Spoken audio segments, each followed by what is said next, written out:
वसल्लम की बारगाह में अर्ज की, या रसूल अल्लाह सल्लल्लाहु अलैहि वसल्लम, अगर मैं सफर में हूँ और मैंने नमाज पढ़नी हो तो क्या मैं अपने ऊंट को बांधूं फिर अल्लाह पे तवक्कल करूं को या बगैर बांधे अल्लाह पे तवक्कल करूं? तो हुज़ूर अलैहिस्सलाम ने तुम पहले अपने ऊंट को बांधो, फिर अल्लाह के उसके अल्लाह के हवाले कर दो, अल्लाह पे तवक्कल करो और फिर तुम नमाज अदा करो। तो तवक्कल का मतलब ये नहीं है कि इंसान कुछ भी ना करे और वो कहे कि मैं अल्लाह पे तवक्कल करता हूँ, अल्लाह पे भरोसा करता हूँ। वो देने पे कादिर है, वो दे सकता है, लेकिन उसका कानून नहीं है। तो प्यारे भाइयों, तवक्कल का सबसे बड़ा फायदा ये है कि इससे इंसान को कल्बी और ज़हनी सुकून और इत्मीनान हासिल होता है, और ये ऐसा सुकून है कि इसका बंदा तसव्वुर नहीं कर सकता। जिसको ये नसीब है वो इस सुकून को, इस तसव्वुर को वो बयान कर सकता है। और जब लोग खौफ व हरास में होते हैं तो जो अल्लाह पर तवक्कल करने वाला है उस पर कोई खौफ नहीं होता। और जब लोग मुश्किलात में होते हैं, लोग शुकूक व शुबहात की वादियों में घिरे हुए होते हैं, तो उस वक्त उस शख्स का यकीन कामिल होता है, अपने रब पर भरोसा और तवक्कल ऐसा होता है कि अगर वो आग में भी जा रहा हो तो उसके चेहरे पर कोई परेशानी के असरात नहीं होते।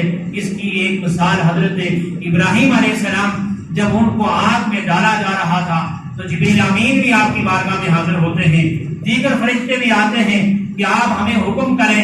हवा वाला फरिश्ता आता है, पानी वाला फरिश्ता आता है, वही वाले जिब्रील अमीन हाजिर होते हैं कि आप हमें हुक्म करें। तो आपने क्या उन्हें फरमाया कि जिसके लिए मैं जा रहा हूं वो मुझे देख रहा है।